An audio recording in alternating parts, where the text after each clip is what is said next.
How's it going, y'all? This is the XP Podcast. Your one-stop shop. That's what I was trying to say. Your one-stop shop for your bi-weekly podcast needs regarding all things video games. I'm here joined by my co-host. I guess you can call him the Destruction All-Star, Adam Vogt. How you doing, dude? Dude, I am great. I mean, I've had over a week with the PS5 now, so it's been pretty great. Yeah, I mean, I'm not gonna lie. It's like I'm like a father seeing my son play on like the console that I enjoy. I've only had it for like 2 months, but I'm so happy the fact that you actually have it. Are you enjoying it? Oh yeah, I've been staying up till like 1 o'clock most nights playing Ghost of Tsushima. Yeah. So it's still sustainable at the moment, but we'll see if I hit a breaking point with that. Well, guys, this is, like I said, the XP Podcast. If you guys have any comments, questions, concerns, corrections, you can send them our way on Twitter at The Ambitious Casual, or you can email us at xppodcast@ambitiouscasual.com. And also, I want to make a point. I know the last episode didn't have this. I'm going to try and utilize the timestamps that we can use. That way, go down in the bio of the video or on the bio on the podcast and just scroll to the time that you want to listen to. Utilize them. They're going to be there for you.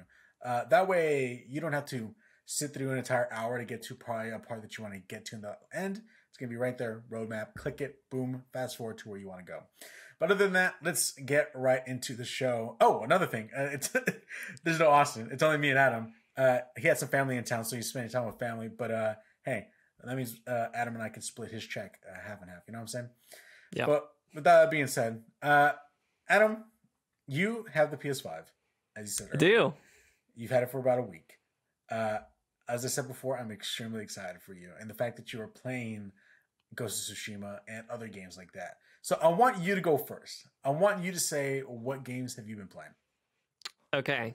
Let me do this. I'm going to get my Switch games out of the way first. Okay. Yeah, let's talk hopefully talk about Ghost. Save the best for last. However long I have left after that. So I did end up beating Cadence of Hyrule since the last time we talked. Oh, sweet. Yeah, that game is, to me, still really fun. It gets a little too easy at the end. And so, part of how that game works is you're kind of collecting weapons. And unlike the original game, you keep those weapons and you're like upgrading them. And at some point, you just become a little too overpowered. So, but it's still a fun time. It just, the end game, you can kind of breeze through it a little bit faster than maybe I would have liked. But overall, great game, great music. It's a lot of fun. I also did finish up Bloodstained Curse of the Moon. Okay. I know I didn't talk about last time. I was playing it at the end of last year, and then just had to put it on pause for a little bit. It's, kind of a ode to like the old 2D Castlevania games by people who worked on those games. It wasn't my favorite. Okay. Well, it's a cool game. It's a fun. I still enjoyed my time, but they kept, I think, a lot of things about the old Castlevania games, which I never played, which aren't necessarily as fun to play with now. Like there's a pretty big, it's very easy to die. Okay. Like there's a pretty big knockback when your character gets hit, and like the platforming aspects of it make it very easy to fall off and die. And the way that this game is set up is like you have 4 characters that you can switch between. But then when one character dies, you only have the other 3 to switch between, and then you're like slowly losing characters until you lose all of them, and then you lose a life and go back to whatever checkpoint. But if you like old Castlevania games, I'm sure it's a good time. I really enjoyed the boss fights. Those were all very unique and like had a lot of charm to them. So still a good game, just personally not maybe my favorite. Yeah, Curse of the Moon, is that the one that is not the main one? Is that the one that's more of the original style Castlevania? Yes. Yeah, okay, that's the original style one. And they have a sequel for it too. I mean, I picked it up for like $5, but it's definitely more the retro art style. I was about to say, what's the other one called? Ritual of the Night is the more like intensive one that you can play on Switch, but has some performance issues, which I think they've attempted to patch. I don't know how it's turned out since then. But yeah, I've been very interested in Bloodstained for sure. I've played some Castlevania games. I mean, obviously, we all know the phrase Metroidvania, and that being thrown around is something that is used to describe a lot of our newer indie 8-bit, 16-bit kind of games. But I've played a little bit of Castlevania. Wasn't the biggest fan of it, but seeing them come back, and this is technically the original creators' way of being like, hey, y'all stop me from making Castlevania. This is my way of making this more. I've been very I've never jumped into it. I've been interested in it, and what's weird is I've been more interested in Curse of the Moon than Ritual of the Night, just because it has that OG kind of feel to it. But I've heard great things about Ritual of the Night, so I'm very, very interested in that. Are you thinking about jumping in and playing Ritual of the Night anytime soon?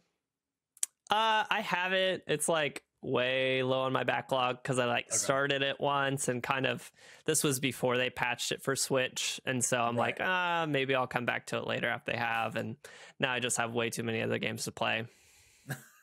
So gotcha. And then third Switch game, I actually started playing Blue Fire. So I sent you and Austin a video trailer for that. It's it's an indie game. It's made by let's see who are they? Roby Studios, which is like this is their first original game that they're working on. They're the indie developer, and it's. I'm trying to think how they describe it. It's got a lot of different things. So it's like a 3D platformer, but it has a lot of inspiration from Zelda, a lot of inspiration from games like Hollow Knight or Dark Souls. So really for me, it is kind of like a perfect blend of things. And I'm not super far into it. So, I'm sure I'll talk about it on the next episode, but I'm very optimistic that this is a game I'll love. Okay. But yeah, I'm trying to look it up on Moby Games, but it's not coming up. But Roby, Robi. Oh, on Moby Games. Sorry. Yeah, I'm trying to look up the actual game itself, but it is not on there. But I remember you sending it. I did not. Okay, I'm looking at it right now. Yeah, I remember now. Cool. Yeah. Cool. Yeah. But I'm having a lot of fun with it. Roby Studios did an AMA on Reddit earlier today because it just launched today, and I was reading it. And I'm like, yeah, this sounds like something I really like. So I'm looking forward to still playing it some more. Sweet. All right, now we'll switch over and we'll talk about PS5 games. Let's played. Go, dude. Yeah. I did play and beat and platinum Astro's Playroom, which was a lot of fun. I'm sorry about your lost platinum there that you probably will never go back and get. So for viewers and listeners, I completed Astro's Playroom, and I actually literally had, I think, 2 more collectibles to get, and then I had the platinum. Now, the unfortunate thing is that I had someone. I'll just say it. My father-in-law came. He was using the PS5 for a little bit, and I was like wanting him to try out the demo, like not the demo, but the opening intro is kind of like gives you the idea how the controller feels. But he pushed new game instead of continue, and completely just wiped everything I did. And in order for you to get some of those collectibles, you have to play a lot of it and then get to that point.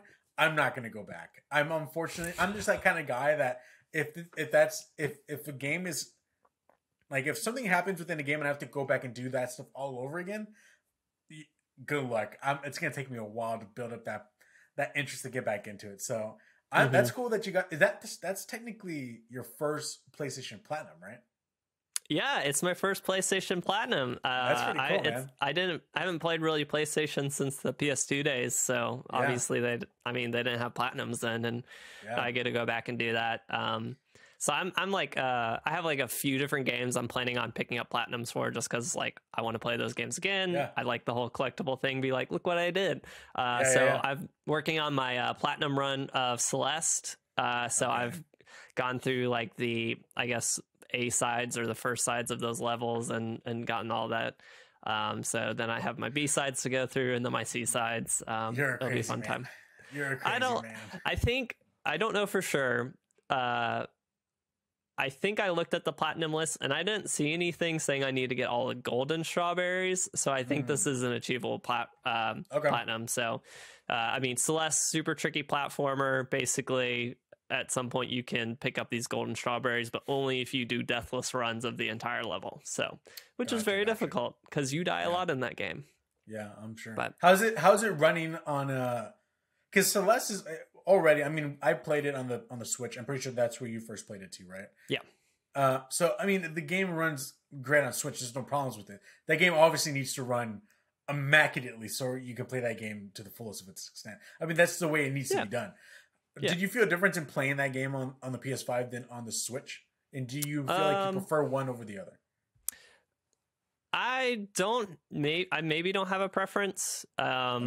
I would say the nicest thing is just that the PlayStation 5's default controller has a nice D-pad built in, which is necessary for that game. My Joy-Con are like slowly falling apart, so it's harder to play it to the fullest extent on the Switch at this point for me. But I mean, other than that, no preference. Okay, for a game like that.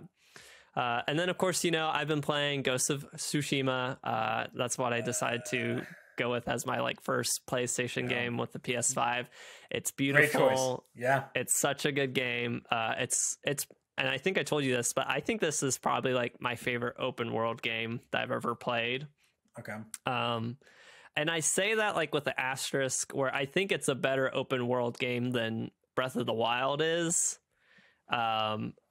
I think there's other things that Breath of the Wild does a lot better, like the physics in Breath of the Wild are way better. The fact that you can actually climb anything and go anywhere is better.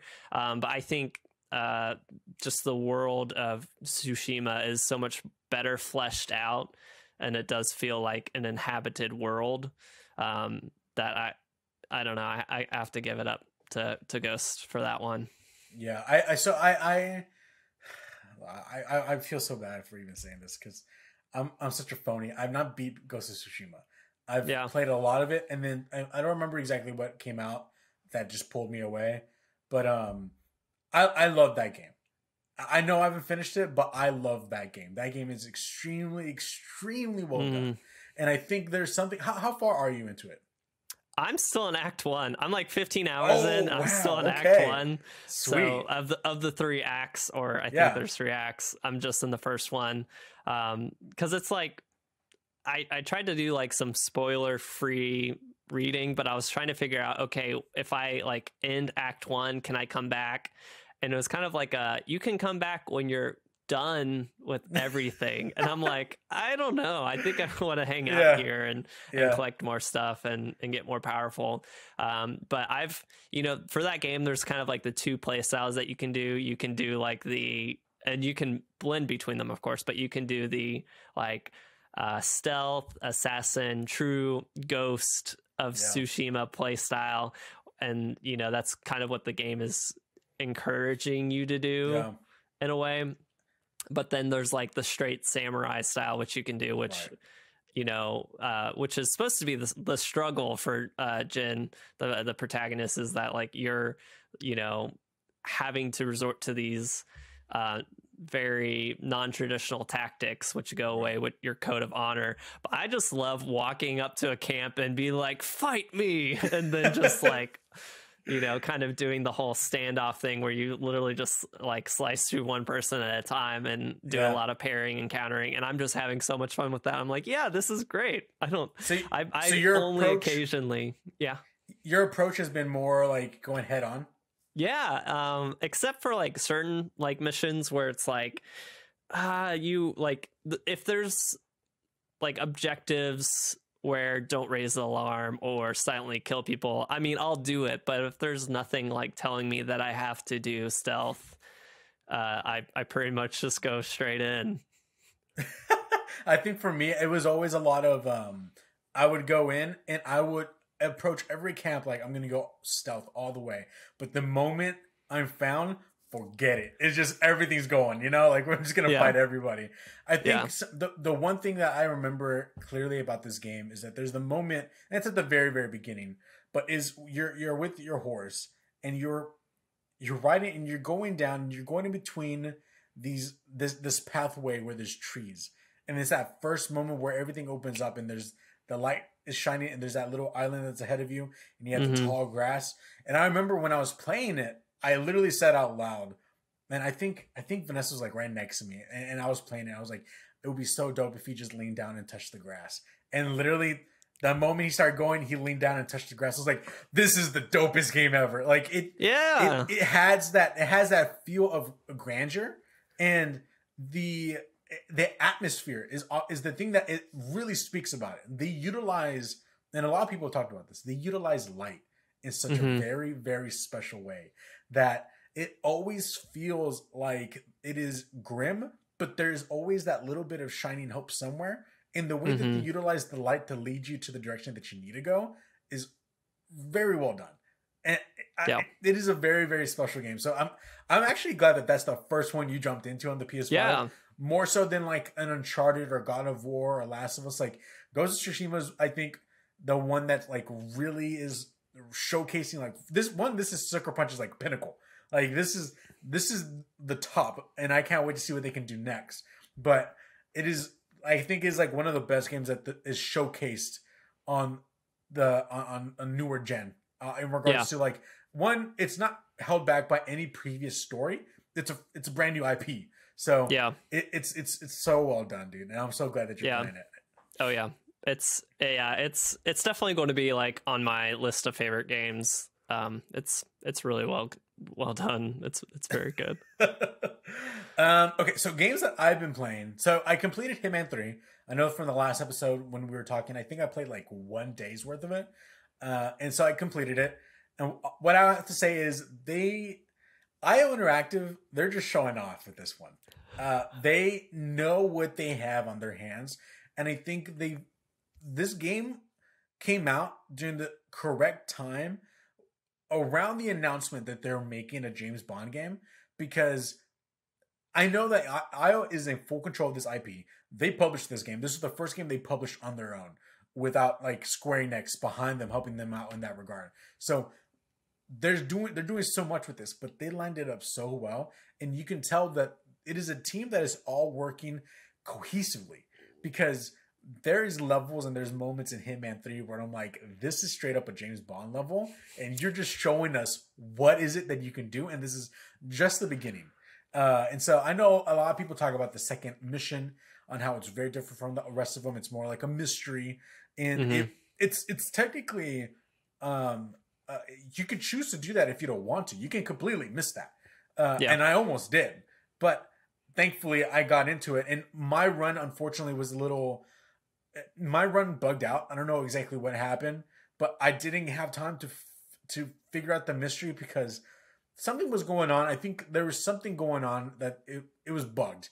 And then the person that I was trying not to kill died on their own. I don't exactly know how that happened. And I was like, I just got to get out now because it's getting too crazy. So I plan on going back and trying to do that again. But overall, playing that game, and especially on the last level, just seeing how they're setting the stage, like Hitman himself, Agent 47, is not an interesting character to me. He's just very one note, very like he's just there, carrying out the mission. But this game kind of made me feel for him. Not that I've been following the story at all, because I really haven't. But this game really made me feel for him in a way that I was like, wow, they're actually putting some level of emotion and some more character to Agent 47 in a way that I didn't even know it was even there. And the way that they ended it is in such a great way that I'm like, awesome. Let's put Hitman away. I can't wait to see what you do with Project 007. So I can't wait. And I know that they're planning on supporting the game a little longer with some like missions here or there within the missions that they made by adding contracts and things like that. So I might go back and play the contracts. I know there's a rollout for that in February. Unfortunately, my whole February is already booked on what I was planning on playing. So I don't know if I'll move things around. I might not, but we might jump into them later. But after Hitman, I went and started streaming the Medium. So for anyone out there who's listening, I a lot of these games that I play them on stream, so that way it's like killing two birds with one stone. I enjoy streaming because it allows me to have the time to play these games. So twitch.tv/ambitiouscasual. But I played the Medium. this is technically the first exclusive game of the year to a platform. Hitman was third party, came out on, it even came out on Switch, came out on Xbox, PlayStation, and Switch. The Medium is an exclusive to Xbox. So made by Bloober Team. I know that they made Blair Witch before this. And I gotta say, I had a lot of feelings of it from the very beginning. The way it starts off, it's a psychological horror game. I mean, you can already start guessing what the game is about. You are playing a medium. Her name is Marianne, and you are helping people the dead cross over to, their final rest. And so it's this mystery that you're trying to figure out. But I'm not going to go into spoilers here because if anyone has the opportunity to play this game, please go play this game. Mm-hmm. It started off very Resident Evil 1, Resident Evil 2, fixed camera. It was a little weird, and it was hard for me to kind of get used to at the very beginning because we don't play those kinds of games anymore. And Resident Evil doesn't even play like that anymore. Especially the remakes. They kind of upgraded them to play a certain way where it's more modern. But playing a game like that, it reminded me why those games in the past were cool and a bit more suspenseful, because you never felt you had full control of what was going on, because you can't turn the camera around to see what's around the corner before you go around the corner. You just got to go in blindly. So that was cool to feel that sense of, okay, they're kind of going back and pulling some inspiration from the past, but kind of mixing it in with some new things. And I know one of the big things was that there's that whole dual planes happening at the same time. So like Marianne can be in reality and she can be in like in the other side. Kind of like it's described as like the upside down. So the opposite.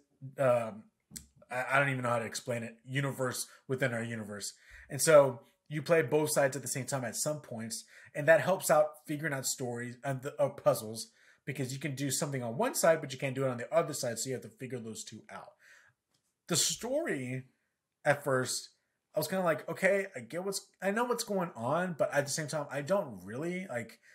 This person's dead. I need to figure out why they're dead. Who is this person I'm trying to look for, and whatever. I know that listening to other people talk about it before me, those who actually had the codes, my code got lost in the mail, but it's okay. I got it eventually. You didn't call Phil? I tried calling Phil. He didn't answer. He was busy. But listening to other people, everyone was saying, wait till you get to this one point. And I'm not going to say what it is, because the moment you say that, the moment you see it, you're kind of like, oh, you start putting these expectations. I don't like doing that. There's this one point in the game that you get to. And I was waiting for it because I've heard people talk about it. And everything that they said about wait till you get to this one point was true. And it was not until that one point happened where the game, which was kind of floating at a 6 out of 10 for me, automatically jumped to like a 9 out of 10 for me. And then from then on, the game continued to get better and better for me. And as of right now, it is my game of the year. And it is, yeah. And it is, at this moment, it is my game of the year. It is very much so a AA game. It is as AA as AA can be. But it is, so I don't even know how to explain it, because there were some moments where I was a little frustrated, because I'm like, look, you could have made this a little better, or you could have explained it a little better on what I should do in this moment, but you didn't. But all that was forgiven for me, because this is for me personally. It was all forgiven because overall, I don't know what it was, dude, but the story just clicked for me, and everything about it, the suspense about it was, I loved it. I loved the medium, and they left it off to the possibility of there probably being more, or a DLC or whatever. But I'm all on board. So I'm very, very happy that I actually got to play this game. And what's even crazier about that this game was on the Game Pass. So you don't have to pay $70 for this. You just have to pay for the Game Pass. So the medium, my game of the year so far, that's probably gonna go down real fast until something else comes out. But I'm sorry, I really enjoyed it. So you liked it better than Hitman? Yes, I did. And Hitman was fun. Yeah. So clear up a few things for me, because I only watched you stream a little bit. Overall, though, it's less maybe actively intense than something like Resident Evil is, right? It honestly, what's weird is that the last horror game that I played before this was Dead Space, which is what I Hmm. streamed like the beginning of this year. And Dead Space, I was stressing, I was sweating the entire time. Not to Yeah. say I didn't feel like that with this game, but there's no combat at all in this game. Like Yeah. Marianne doesn't have a gun. She doesn't have like she has these powers that she's trying to figure out, but they're not used for combat. It's a lot more in the sense of you utilize it for the puzzle, and that's it. And so it really changes the dynamic to where it's more so like if something really, really bad's happening, you just gotta run. You can't fight. So that kind of adds a bit of um, tense, situations. But other than that, it wasn't. I never really was scared. There's moments where I jumped, but it was because it was a book fell off the bookcase or something crashed, and I wasn't expecting that to happen. But other than that, it was more like psychological thriller than it was horror. So Yeah.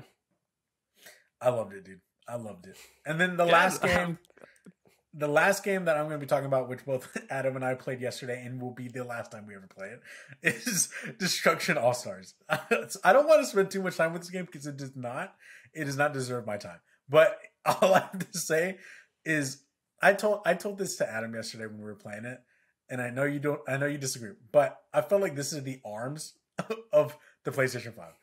I don't know if y'all know what ARMS is, but it was like that fighting game that you use the Wiimotes, the Switch controllers to fight, or you can use a controller on the Switch. It was like right when the Switch first came out. That's what this game really feels like. It's just a game that came out to be there for multiplayer sake and to kind of fill up the roster and the library of the PS5. But oh my gosh, it just was not fun at all, to be quite honest. What did you think? About Destruction All Stars. Yes. I mean, like you said, I did not compare it to Arms. I think both of those. Arms didn't like do financially well, but like the people who played it were like, yeah, this is a great game, Yeah. and they really like it. It just didn't catch on, which is like different than Destruction All Stars, because I played Destruction All Stars. I'm like, why would I play this again when I could, I don't know, play like Fall Guys or something like Yeah. that. Yeah. It's I don't know. I even mentioned it on stream. It's like I would rather go back to like, elementary, middle school, whatever it was, when my friend and I would just play NASCAR and like go backwards and then just try to crash in the most like, incredible ways to the oncoming cars. Like to me, that was more like destruction oriented and fun than what we did last night. Yeah. The game heavily relies on you going through the tutorials to figure everything out. And instead of actually giving you a synopsis when you hover over the game mode, because there's 4 game modes, when you hover over it, it doesn't tell you what you need to do. And like, not even much so whenever you get into the game, does it really tell you? Like on the bottom left, there's like a little bit of like a rotating graphic that's saying like, crash cars, get points. Do this, get points. But it doesn't tell you what the idea of that mode is unless you go into the tutorial, which granted yes, there's going to be some people that could be saying, well, then why don't you just go into the tutorial? I get that, but like sometimes not many people want to do that. Sometimes you just want to jump into the game and then figure it out as you go. And there are some game modes that you and I were just like, I don't understand what's going on here at all. Yeah. And I even felt bad because I told you, dude, I'm sorry that I'm making you play this game when you could be playing Ghost of Tsushima. And once you left, I went in and I played a little bit more like the arcade mode. Yeah. And something that was kind of like a story mode, which I was playing it a little bit. There's nothing grand about it. There is some things in that story mode that is not available when you play multiplayer at all. There's like time runs and some mini games that you can do.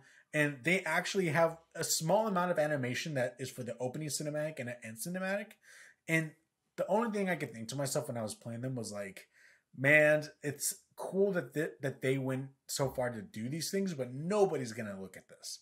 Like, it's so buried and it's not even put to the forefront. It's like the third tab from the top to get to that point, to understand these rivalries between these two characters that you're playing. Like, it's almost like they're trying to build that lore in Overwatch within Destruction All Stars, but you just can't do that. Like, it's too buried in there, and you don't even know that you're getting that. The moment I started it up, and I just picked the first character that was there. And cinematic was playing. I was like, oh wow, there's a story mode to this, and that's loosely. I'm loosely using that word story mode. It's kind of just showing you a little bit of like, oh, I'm gonna beat you. Oh, really? Blah blah blah. But you would have never seen these cinematics before. Mm-hmm. So, other than that, I mean, look, Destruction All Stars, I think is a flop, unfortunately. But I mean, who knows? They could turn it around. This was kind of like their chance of going the Rocket League route and utilizing the PlayStation Plus platform as a free game. Because could you imagine if you had to pay $70 for this? I would have paid $70 because I just like trying new things out. I would have been totally upset if this is what I got. So I don't know. I would have looked at a review. Well, I would have been like, I'm not interested. But even if I were interested for something like this, I'd look at a review and be like, oh, this isn't good. yeah, for sure. No, I'm not buying this. All right, guys. Well, we are finally going to go into the topic of the show. We have 2 topics for you today. Who wants to go first? I'll go first. I'll start off with my topic. All right. So this idea just came to me. I guess you could say in a dream. That's not true. I didn't. But my topic is this. Adam, you and I are tasked to choose one video game that will survive the wipe. Okay. Oh, what was that you're going to say? The wipe? Oh, let me tell you. The wipe is when the world is completely overloaded with too much data and everything is being erased, because that's how things work. Now, the one video game that we will choose to survive will be the only game that anyone will ever play from this point on. And there won't be any guides or anything for them to look back. Like, this is like our children's children will play this one game, and this is the only game that's available to them. And so practically, I told Adam, pick a game, don't let me know what it is, and we'll discuss it to see what is it that we chose. So, Adam, what was the game that you chose to be the one game that will survive the wipe? I'm surprised by my own pick. I'll say that. Okay, so I don't want to know the answer yet. I want to know your thought process going in. I'm going to preamble. Yes, please. With a monologue. So as I was thinking, what is the criteria for what would make a good game to survive the wipe? Yeah. You know, if this is the only thing that's going to get played for a very long time. And there's a few things I came across as I was thinking. One, you have to be able to play it for a long time. And you got to be able to play it over and over again. So replayability, length, very important things. You want it to be something that you can both play by yourself or with friends. Yeah. Okay. And there also needs to be, I think, a good world. So a lot of lore that you can really dig into, I think, over time and really become a fan of it.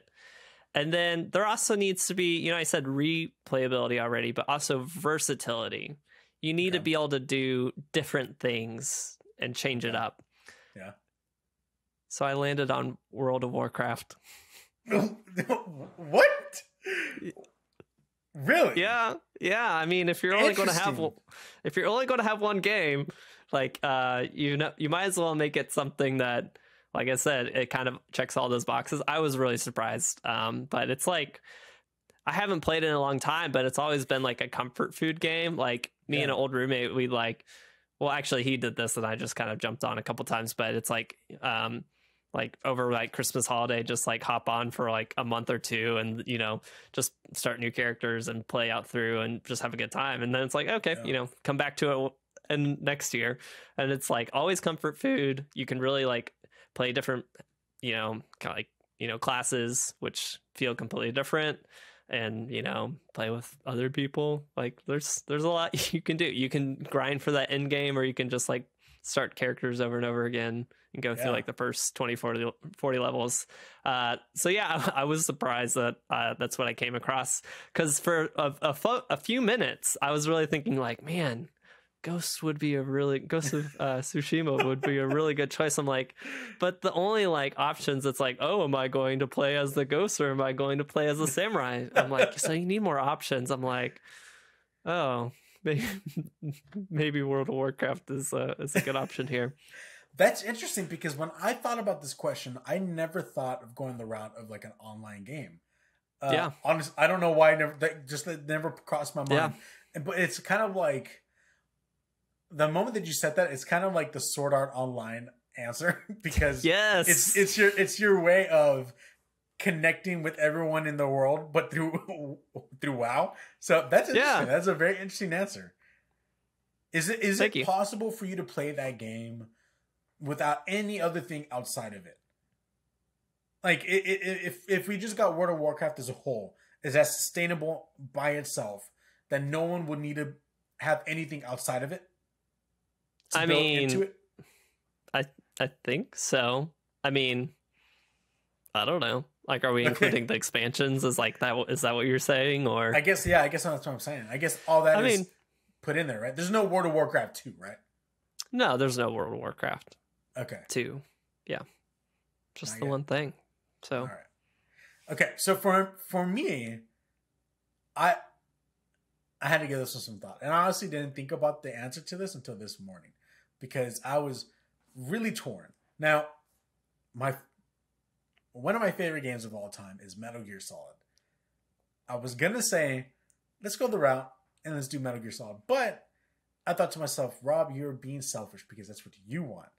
And unfortunately, if my great great great grandchild play that game, I feel like I'll be doing a disservice of them playing Metal Gear Solid because at the very, very end, there's a cliffhanger to like something that's going to come.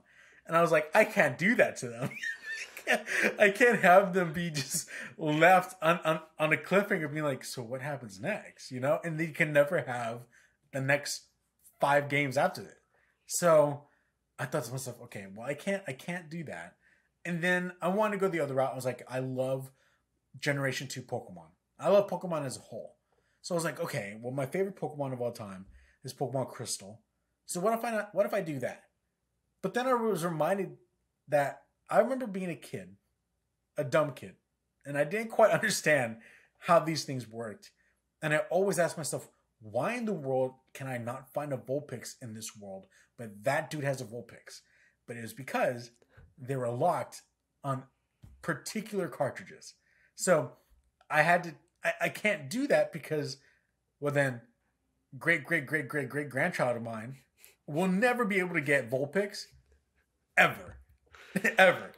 And so I was like, dude, I have to figure this out. Like, I wanted to go the route of Legend of Zelda, but I felt like for some reason things were just not working for me in the way that I wanted them to. I thought Metroid, but the same thing happens. Like, it continues on the story. Like, things link up to a bigger story. So the answer that I found myself just thinking about over and over and over again. I remember when I played this game, I popped it in automatically. And you can play it in VR if you want to. You don't have to. Um, but I remember I played this game. I sat down. It is simple. It is like the concept of it is possibly the simplest game known to man.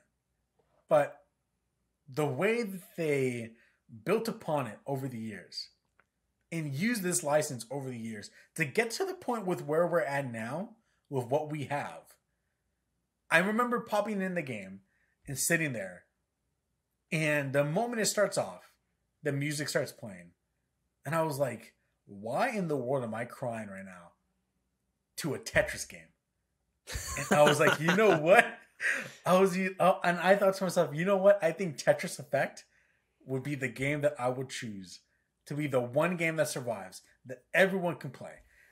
And now the fact that you even go the route of doing like an online aspect to it, because in my mind I was just thinking just one game that you can play on your own, which that's in the original Tetris Effect you can, but I know that they kind of remade it for the Xbox, so it's Tetris Effect connected, so you can play with other people, so you can utilize that. So yeah, I just felt like with me, one, it has the dopest soundtrack, and on top of that, it's like it is the best. That is the best Tetris game ever. I love Tetris. I don't know if a lot of people know that. I don't talk about that all the time, but I love Tetris. Like I have Tetris on my phone, and I'm always playing it if I'm somewhere waiting or whatever. when I had a Game Boy Color, I had Tetris for it. I love Tetris. Like Sure. that game is really, really fun. And so I feel like that would be the one game that it's not easy right off the bat. And to be quite honest, you can't just get good like that. It takes a lot of like, you have to be 10 steps ahead. And I feel like the game allows you to perfect yourself over and over and over and over and over again, to where you can play it the first time, have fun, but be like, you know what, I can do that better. Then you can play it the 100th time and be like, you know what, I did pretty good, but I know for a fact I can do that even better. And so I feel like Tetris Effect or Tetris Effect Connected, we'll go with the Connected one because I think you can still play just the OG Effect on it, is the perfect game to ever have. You don't need anything else. There's no sequel, there's no prequel. It's just what you have right there and then. So I'd have to say for me, Tetris Effect Connected is the one I have to choose. Yeah. Have you played that? No. I haven't played like any Tetris other than like the normal base, original, whatever. So. Oh my goodness. And now that you have a PS5, you got to jump on board and get yourself some Tetris Effect. And then the moment you see that whale come across the screen is the moment the tears will start flowing, my brother. Okay. If you say so. I'm actually going to change my answer to Flappy Bird now. Well, I totally forgot about that game. Yeah. Do you remember how that was a craze for a while? Yeah, I do. Wow. Yeah. I actually also considered saying no game. Just why pick one? Just they're all gone. Make everyone go play D&D instead. Wow, the original video game. Yeah. All right, Adam, what is your topic that you want to bring to the show? So I wanted to briefly talk about the whole experience of getting a next-gen console and if I think the effort was worth it or not. Sorry, my headphone has messed me up. So as you know, got a PS5. I tried very hard for a month, and then that's how long it took. I know people have had to wait longer. I know some people haven't tried because it's, whatever. I know some people didn't really try and just went and paid probably scalpers for it. And so I just thought I'd maybe share my experience. I know some people are like, how do you do it? Where'd you get it from? And all that. So it is not for the faint of heart if you want to get it at cost. All right. Because of COVID restrictions, which personally, I think these are reasonable restrictions for the most part. You can only buy them online. You can't go into a store and buy it. Even if you're going to pick it up from a store, it's like you still have to go through the process of buying online and saying, this is the store I'm going to pick it up from. For myself, I ended up getting it from Best Buy. But if you want to be able to get a next-gen console, you, in my opinion, have to have Twitter. You have to follow, several accounts that tweet about when availability comes up, and you have to have notifications turned on for your phone so that you see the notification as soon as they get tweeted out. A couple of which is super annoying because I found that the best accounts to follow were ones that actually tweet about a lot of things and not just about in-stock alerts. Yeah. So I think that during this whole time, I was constantly texting people I know. Sometimes I was Rob, sometimes I was other people. I'm like, hey, this game is $3 right now. It's like, okay, Adam, that's great. That explains a lot. That explains a lot. Because like Wario64 to me is... as far as what I encountered, was the best Twitter account to follow. Of all the other accounts that I had followed and notifications on, his consistently were coming out before other people's, which was very, very helpful. There are lots of accounts out there that are tweeting updates about stock, but ultimately those people are also using bots to buy PS5s of their own or Xboxes of their own. So I mean, who knows? Maybe they delay their announcements a minute. Maybe they give their bots a head start, right? Yeah. They're going to tweet it out because they want you to believe that they're out to help you. But ultimately, they're going to be trying to either sell you scalped consoles that they got instead of you, or they're going to be trying try to scam you by being like, oh yeah, I'm going to sell it to you just for $550, and it's like, I don't take PayPal, just Apple Pay me. And then it's a mess. So fair warning, don't buy a PS5 from anyone that's not a retailer. I would say that there are going to be people that try to scam you. There are going to be people that just scalp, and you're going to be paying a ton. And, you know, even if they're legit and they, you know, and you get it for like, I don't know, $600 or whatever, like, you bought it from another person. If something happens to your console, like, you don't have, you know, guarantee of warranty or anything like that because you bought it from someone else. So like, you know, over the years, consoles launch editions always have issues. So like, you're taking such a big gamble if you go that route. So I would just put that out there as I'm saying, follow these people, don't buy from them. And I wouldn't even follow the people that resell. I would follow the people that only are actually putting out information. So I know I already said Wario 64. I also followed at PS5 only and at Dual Sensor. Were like the main three that I was using and following. And like I said, they tweet about other stuff.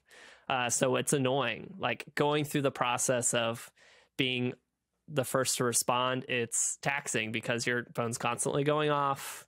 And you're like, am I going to have to jump up and go? Because if you're trying to get a new console, as soon as you get the notification, you need to either run to your computer or hop on your phone app while you run to the computer so that you can log into this retailer site and try to get there before other people or before bots do. There are certain websites I feel that do this better than others. Best Buy, for one, you know, when they kind of do their initial stock drop, they kind of like turn off the add to cart button for a little bit. And then like, as stock drops in, they'll kind of like enable it so you don't have to refresh pages. It keeps their site from crashing, and then you can add to cart. And then also for Best Buy, they do like multiple waves. So even if you get it into your cart, but then it's not in stock yet anywhere near you, you can just wait, and you can sit there and you can like switch between stores near you. You can spam the checkout button so that when that second wave of stock comes in, like, you end up getting one. Of course, for all these places, you need to like have your accounts made beforehand. You need to have your shipping address already in there and saved. You need to have your payment information in there already and saved. And then you just got to like hope that you're quick enough. Luckily for me, like, I'm working from home right now. So, and you know, it's easy, or, you know, it was easy to kind of just like, if I needed to respond to a stock alert, I could do it real quick. But so it's like, if you don't have that luxury, if you're working for one in an Amazon warehouse and you're not supposed to have your phone on you and you're working a, you know, 8-hour shift, like, you're going to miss so much. And it's going to be even harder for people like in those situations. So it's very difficult, and you have to be like willing to opt into being tied to your phone for the entire period that you're trying to get one. And then even then, you still might not be lucky enough. So yeah, I think what's funny is that you're that person that survived the apocalypse, and you came out on the other side. But it has been a struggle. You and I have been talking a lot during that entire time when it was happening. I got into arguments with people that were scalping because I was trying to look for some for you, and it's kind of ridiculous on the front and how hard it is to get one. I was extremely lucky on both sides. I don't exactly know how I did it, but it was one of those things where the moment it was like, because when it first got announced, it wasn't supposed to be rolled out the way it was. No, like people messed up. PlayStation said at the showcase, pre-orders are going to start the day after, but then literally 2 hours after the show, not even, maybe like an hour after the showcase, we got Walmart start releasing stuff, and then Target, then Best Buy, and it wasn't until I think it was a Wario 64 link that he had that I had every single thing that I had have open on like automatic communication to me. The moment it was like literally 2 seconds, the moment he posted it, I clicked it, went in, bought it, and I was like, I think I got it. And then it wasn't until maybe like 2 weeks until I was like, okay, you got it. And then the same thing with the Series X. I jumped into it and I actually did the payment plan that they had for it. And I was going in utilizing that payment plan through GameStop. But the thing is, you have to sign up and do all of it right there and then. Like it's not something you can prepare ahead of time. So by the time I was done putting in all my information, it was like everything's out of stock. And so I was like, oh, well, I tried. And then like 2 weeks, a week and a half later, I got an email from GameStop themselves saying, hey, we know that you were trying to get it through this way, so we reserved some for you and a couple other people who tried doing it. I was like, that is awesome. So I was extremely lucky. But I know from everything else after this, it is hard. And I agree with Adam. Go follow Warrior, especially Warrior 64, because he is on top of it. But not only that, Warrior 64 also releases like big game news sometimes outside of those in the industry. I don't exactly know who his hookups are, but he's just a good account to follow because he can break some things that have not been released to the public yet. But yeah, so in regards to your question, now that you have the PS5, because before this, your main console was the Switch, right?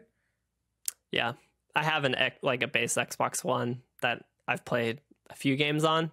Yeah, like Jedi Fallen Order. I don't even remember what the last game before that I played was. Jedi Fallen Order. I don't know. What's funny about this question, getting a next gen console, and is it worth it? I'm actually right now working on a script for my next video that I'm working on, which is the PS5 versus the Xbox Series X. And a lot of it is, one, is it worth getting these next gen consoles? Well, one of the biggest questions that's being asked right now is, did we really need these next gen consoles right now? And you're starting it off playing Ghost of Tsushima. You're enjoying it. But you could have technically bought a PS4 Pro and still played Ghost of Tsushima. Yeah, I mean, that probably is a viable option for quite a few people. I believed in myself that I was like, I can go through these difficult steps that are, here in front of me, and I think I can manage it and do it and be okay. Yeah. There were maybe points where I, might have actually said this wasn't worth it. Like, there are definitely a few times where after like a miss, like I just couldn't get one, and I was like, I am never going to get one. I should just either give up or I should buy from a scalper. And then, of course, the next one being, I'm like, I can get it. This is my chance. Yeah. But yeah, like, that's a viable option for people, especially if you're like, I don't know if I can drop $500 right now. That's fine. But it's like, I knew part of it was that I was very enticed by like the PS Plus collection. Like, you can buy a lot of the games that are on there for like $10 a piece, but I was like, I mean, that's kind of like an extra point for getting the PS5. I wanted to play Demon's Souls. I do want to play Demon's Souls quite a bit, which is a PS5 exclusive. So like, I do have an investment in the new gen only games that are coming out. Ratchet and Clank, Rift Apart as well. I really want to play that. So it's like, for me, those things did make it worth it. If I had already had a PlayStation 4, then I would say, okay, I probably could have waited longer. It wasn't worth it. If I hadn't missed out on the entire generation of PS4 games, which I wanted to play, then yeah, I'd be like, yeah, I could just stick with the PS4 for now, but didn't have one. And, I was like, I don't know. Yeah, it's not for everyone. Like, if you can't subject yourself to the ups and downs, waves of disappointment that, missing out on, then wait, it's fine. Or if you, I don't know, there's lots of reasons to do it. There's lots of reasons not to do it. It's just kind of up to each person on whether or not they they think it is. But I think Yeah. if you have like the upgraded versions of last console or last generation, whether that's One X or the PS4 Pro, I think you have less reason to. But if you're switching ecosystems, like there's a lot of reason to do it still. Yeah, absolutely. I think for me, I just like I like being up to date in regards to just the new stuff that's coming out in video Yeah. games. So I wouldn't be able to play Demon Souls if I had a PS4 Pro, and I wouldn't be able to play Rift Apart if I had a PS4 Pro. And so far, those are the only exclusive next gen games that we know of. So I For don't PlayStation, for PlayStation. to be fair, your game of the year right now is an Xbox Series X or Series S exclusive. Yes, which honestly, I'm trying to think now. I wonder if you can play that game on a One X, utilizing it to downgrade. No, No. Are you sure about that? Yeah, I'm positive it's the first exclusive for the new generation of Microsoft consoles. Okay, interesting. Well, then I'm wrong. Okay, huh? I never thought about this. That's strange. Either or. I will say, having the next gen consoles already, and I'm gonna go deeper. I'm gonna go a lot deeper in this in the video that I have planned, that I'm planning right now. I've had these for we're going on to almost 3 months now. Load times is a big deal, and this has changed a lot for me. Another thing is downloading games. The PlayStation 4 was horrible. In order for me to download any game, it would take roughly around like 10 hours. That's me having just a normal kind of Wi-Fi speed. It's at the time I have 500. And so to download even like a 60 gigabyte game, 40 gigabyte game, it would take a very, very long time. I downloaded Destruction All-Stars the other day to get ready. It's a 24 gigabyte game. It took roughly 5-10 minutes just to download. And that's because they upgraded, like, I think the receiver within the PlayStation console to download things faster. But either or, they run so much better. Obviously, consoles are chasing after PCs. Like, that's the way that it works. But I have to say, load times makes a huge difference. Downloading games makes a huge difference. The graphical fidelity of ray tracing, that kind of stuff, makes a huge difference. And especially once we get to the time, like we said, we get to Rift Apart, that game will just not be able to run on a PS4 Pro or a PlayStation 4. Yeah. The way that they're utilizing the SSD within it to go between different universes and just quick. I know that another game that's coming out soon, I think in April or May, is Returnal. And they say, the rumors are right now that the game is near to no load. Because the way it works, it's a roguelike game. The moment you die, you restart. And they're saying that the moment you die, it's like you restart automatically. Like, there's no loading for that. And that's crazy.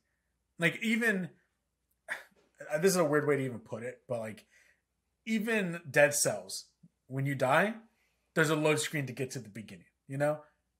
And that's Dead Cells. Mm-hmm. Compared to Returnal, that is a next gen, looks like a next gen game, and no loading. So it's interesting, and it's all about patience. Like Adam said, it's all about patience. And honestly, I can't wait to see when I can walk into a Target or a Best Buy and I see them on the shelves. Unfortunately, this is probably not going to happen anytime soon. I know AMD recently came out and said that they're having such a shortage in regards to their own chips that even like PlayStation and Xbox are trying to be like, yo, can we get a deal? Can we get some? Because I know you're running out. But even AMD's like, we're running out. Like, we just don't have enough to produce enough. So supposedly, based off of right now, I know Xbox has come out and said that they're going to be behind on stock for a while until May 2021. So we'll see. I'm hoping there's going to be like we saw the big rollout in 2020. Get ready, because we're going to have, I'm pretty sure we're going to get a whole nother rollout for fall of 2021. They're going to utilize it because they know that they didn't get as many sales as they wanted to 2020, but I'm pretty sure they're going to want to revamp it again for a 2021 like revamp kind of thing. So, all right, Adam, we are at the hour mark now. I know we have 1, 2, 3, 4. We have 5 stories here. News bits. That's where we're in the section of the show right now. Is there a news bit that sent out to you that you want to talk about?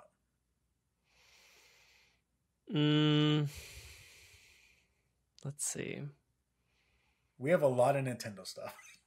Yeah, there's lots of Nintendo, and we can. I don't know. I almost want to bundle a bunch of them all together, but because honestly, some of these go together, right?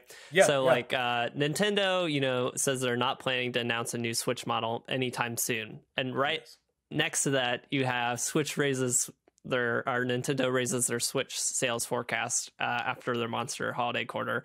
They're killing it on selling consoles, so they're not going to. Either they're just not going to do any kind of iteration anytime soon, or if they have one planned and they're not moving it, like they're just not going to tell you till the very last minute because they want to cash in on as many sales as possible. Best selling, console for over 2 years in a row, or like over 24 months in a row right now, I think still. And they just passed up like the 3DS and lifetime sales. The Switch Lite, it's just the Switch Lite lifetime sales has outpaced the Wii U lifetime sales. And so it's like, and there's lots of stuff even saying like they, think long-term Nintendo Switch, could very well pass up PlayStation 4, in lifetime sales. So it's like Nintendo's selling really well, and they're just going to cash in on it as long as they can, which I mean, good for them. I'm excited for them. It is crazy to see that like Nintendo is like that. I don't know if you've played Killer Queen, and I don't know if a lot of people out there play Killer Queen, but when you play Killer Queen, there's 3 ways to beat the game. You either kill the queen, or you gather the honey or whatever it is and put it into the honeycomb, or you ride the snail all the way to the opposite end and you beat the game that way. Out of the 3 different ways, PlayStation and Xbox are both the very violent ones going at it. And Nintendo is the snail right now that is underneath, just completely flying under the radar. And somehow killing it over and over again. I know I think we talked about this before, and it's talked about by a lot of people. Nintendo very much so likes to suppress their inventory to make it seem like they don't have a lot out there to bring out this want for a console because you don't have it there. I think it also puts that thing in your mind to where as a consumer, when you walk into a Target and you're like, there's no Switches. That must mean everyone's getting them. Huh, I should get one too. And it is a smart way to do things. And especially from this write-up on The Verge from Sam Byford, he wrote that they are close to 80 million sold since 2017. 80 million Switches sold. And then before that, like you said, we got from a Q&A, Bloomberg's Takahashi Mochizuki wrote that the Nintendo president Shintaro Furukawa was asked whether the company would announce an upgraded model of the Switch. His response was simple: not anytime soon. Now, Joe Scrubbles goes on and says, it's worth pointing out that David Gibson, a games business analyst in the same Q&A session, reported a slightly different answer to the same question, saying that there was no new model plan beyond the release of Mario and Monster Hunter Special Editions Switch models. We talked about this in the last episode. We got the release of the new Mario-themed console that's coming out alongside Super Mario 3D World, Bowser's Fury. And then I think after that episode released, we got the Monster Hunter edition, which looks dope, by the way. With us going through this and everything that you said, Adam, they're looking at these numbers and they're like, why now? Why do we have to right now? But at the same time, I think they have to be hearing it from Ubisoft, from EA, from all these third-party companies. They have to be at least hearing something like, hey guys, let's beef this up a bit because you're not going to see our games otherwise. Is that fair to assume? Because even though while I'm saying that, some of these games are coming out through cloud. Yeah. On Yeah, the Switch. they are. And I haven't tried them out yet, but I haven't heard anything that they're bad yet. I mean, I think that's the like solution that I don't know, will keep.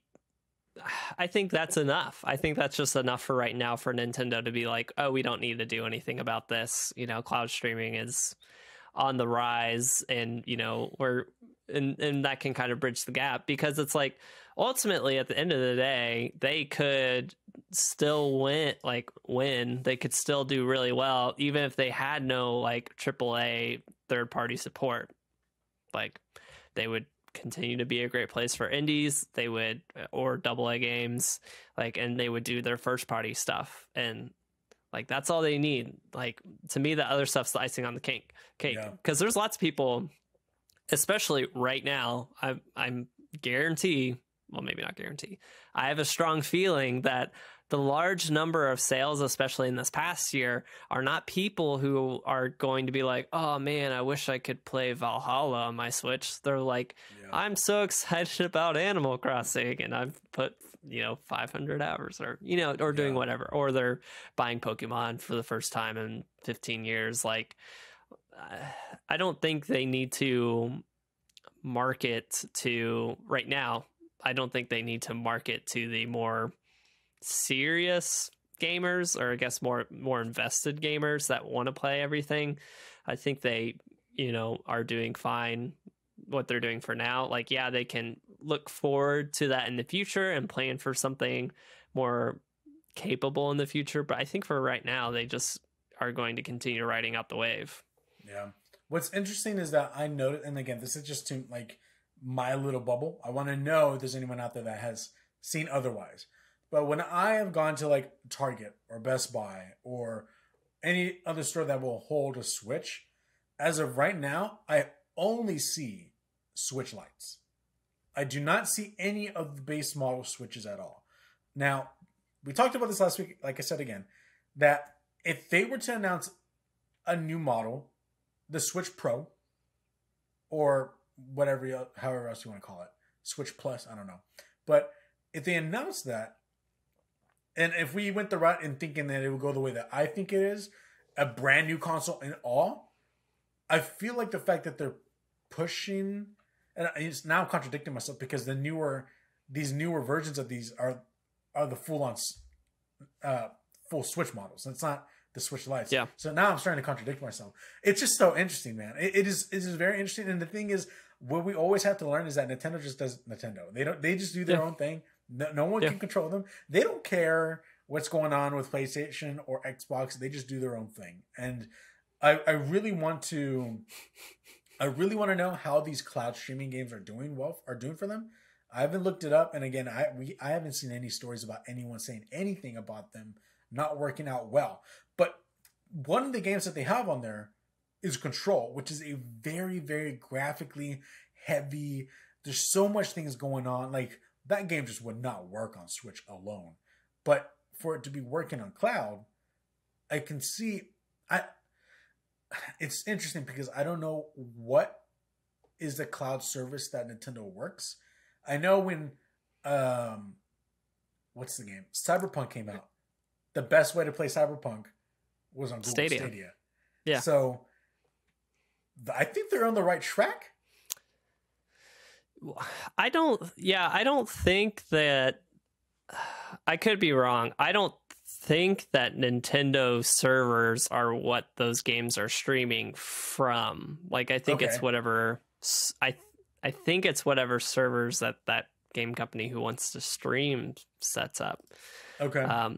Which gets into another news story, which we didn't have on the docket, but like Nintendo supposedly is replacing their 18-year-old online infrastructure for something new.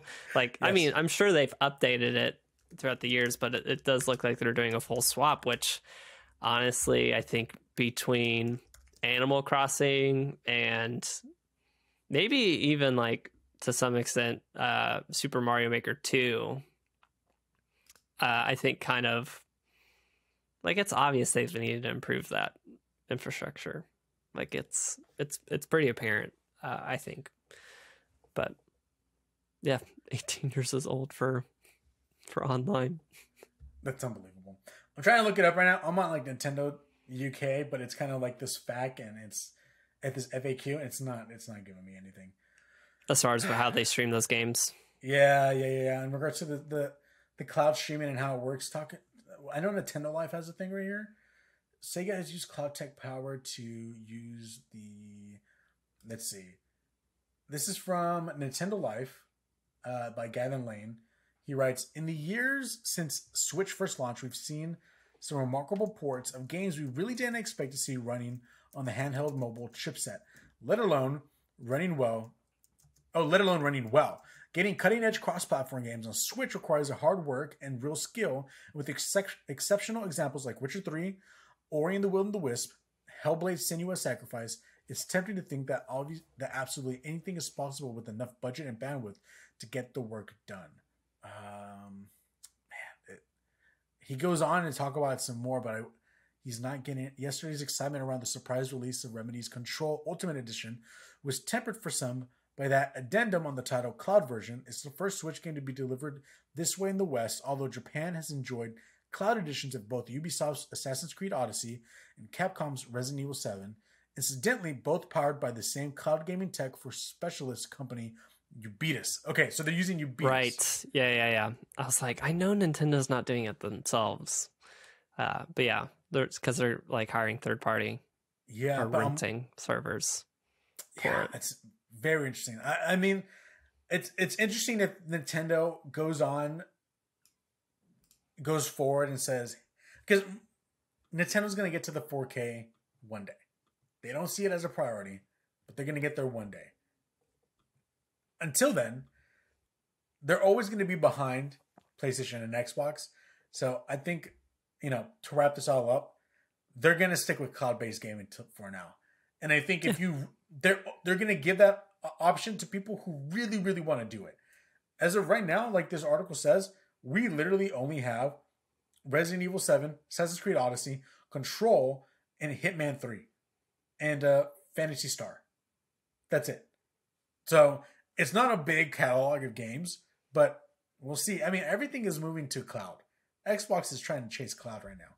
I'm pretty sure by the end of 2021, I am telling you right now, by the end of 2021, there's going to be an Xbox Game Pass app on all of our TVs.